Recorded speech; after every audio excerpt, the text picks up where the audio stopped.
Hello, PlayStation Universe. Thanks for tuning in to another one of our E3 2016 coverage videos from the city of Los Angeles. I'm talking to Adam Byrne, fellow senior editor, about Outlast 2. Yes. Now, before you dive in, I just want to say that Outlast is something of a special horror game for me in that it's one of the very few that I've seen basically to the end and played and experienced the entire thing. Horror games has never been my thing, but Outlast, something about it just... I don't know if it was the asylum or the camera being an interesting twist, but it definitely had my attention all the way through. Yeah. So, what's new in Outlast 2? The setting. Okay. Pretty much. We're going more so for... Well, in this demo, it was a 15-minute demo, and we went through different areas, kind of like a Children of the Corn-esque. It was like a cornfield, and we had the barns that would be associated with that, little kind of wooden houses you'd see in the likes of the start of, say, Resident Evil 4. You know, those little, like, wooden houses? I do, yeah, yep. Also, a school. It kind of was flicking between things. It seemed to be sort of like a nightmare scenario type thing. But mechanically, the game doesn't seem to have changed really at all. Does the camera still factor into the experience? Yeah. Okay, so you're still collecting batteries to help fuel that? Yeah. Okay. Now, a lot of a big portion of the demo was pretty well lit, so you kind of had to remind yourself that is like an intrinsic like mechanic that you should be using at times. At least, yeah, when you enter a dark space. Yeah. Well, I mean, that's good because it was basically required in every area of Outlast to just be constantly looking through the camera because of that night vision. It was just that dark. So, one thing on that is when you're...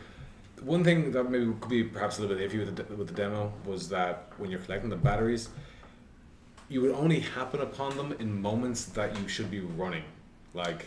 When I was like running away from things, that's when I'd spot one like I should go over and get that. But then I'm like, well, I shouldn't stop though. Of course. And so your stamina plays into it as well. So I remember when I played the demo of Outlast a couple E3s ago. There was that chase sequence as well, like that creature, that beast busted through a window, and that was your first encounter with him. I remember just screaming and frightening all the people around me. Yeah. I mean, in terms of scares and like the pacing and the type of horror that it actually is, does it feel the same as the first Outlast? To a degree, but there's definitely some new things there. I think, the original, like I really enjoyed the original game, but I had a couple of criticisms that I think from talking to the developers and stuff, it seems to be... Red Barrel's Entertainment? Yeah, it seemed to be a common thread around like who they were talking to and other fans that kind of had voiced these concerns. I think for like the asylum was good, but it was pretty contrived and pretty formulaic. It's an asylum. It's an insane asylum. You're right. At one stage, I guess,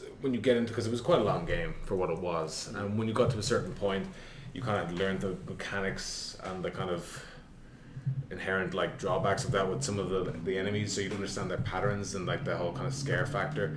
Because I remember even the first like 30 minutes of the game, I took so much care. I remember you happen across a room where you have these like asylum members staring at a blank TV. Yep. And I stood outside that room for a good 10 minutes originally, thinking, how can I get past these? Like, how could you possibly? They're going to see me. But yeah, because you're like behind the couch when you first enter that, right? Yeah. And you're like, you have to get to the doorway. Yeah. Oh, that was like one of the most memorable moments of the entire game for me. So I was trying to like jump over. There was like a bookcase that was against it, so I was trying to jump over that, but then you couldn't. But once you get to a certain point in the game, you kind of realize that there is a limit to the mechanics of these like enemies, and that kind of in turn obviously lowers the sense of tension. So you think that will be the same case in Outlast 2, where by game's end you might have a sense of it all? But see, that's the thing, because I did mention that to the developer, because he asked me what was the criticisms of the original, and I said that, and pretty much the kind of the ending, the story kind of took a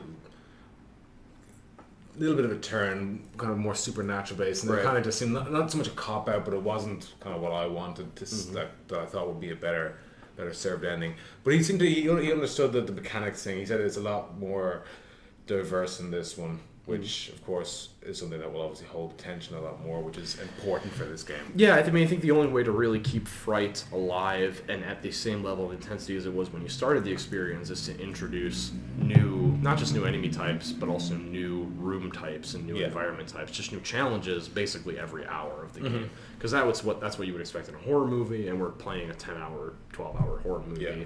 We need to do the same things to keep it fresh. Yeah. The demo, I could like kind of split up the memorable points into like 3 areas.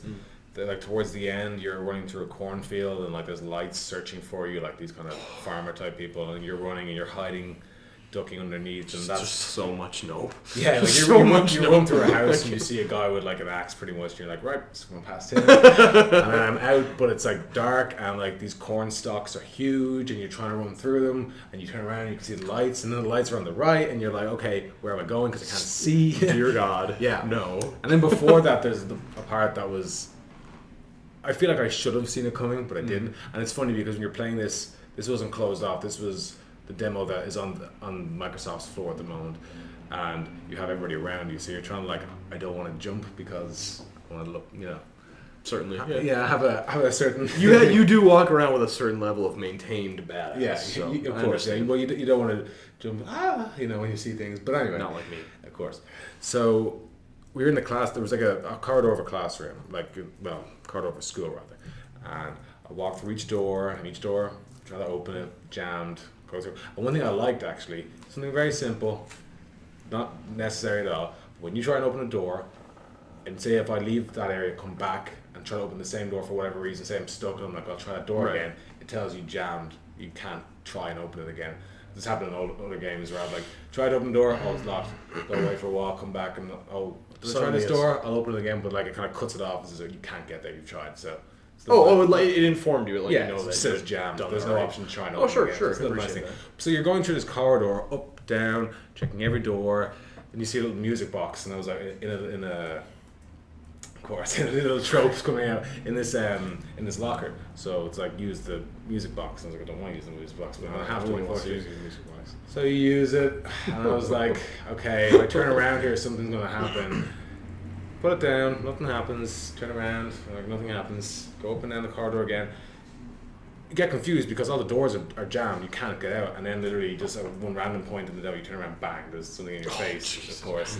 But well after the point that you expected. Yeah. And that's what I thought the game did effectively, the original as well, is that it builds that tension through rooms and environments that just have really disturbing imagery and that feel like.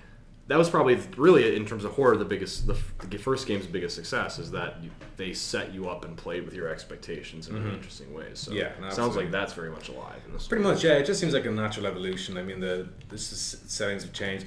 The gameplay doesn't seem really different, but I think the video camera mechanic was a really solid one, and like you don't have to tinker with it too much. Stick with it. Yeah, I just think if they kind of diversify their design, they'd like scare tactics a little bit, which they have promised they will do. I think we're definitely on to another success. About time for some surrealism, I think, too. Let's get into the surreal humor a little bit and play with what we think is real and what isn't. Exactly. If we're going to stick with the camera as a mechanic, diversification is key, I believe. Absolutely. Great. Well, thanks for sharing your opinions of Outlast 2.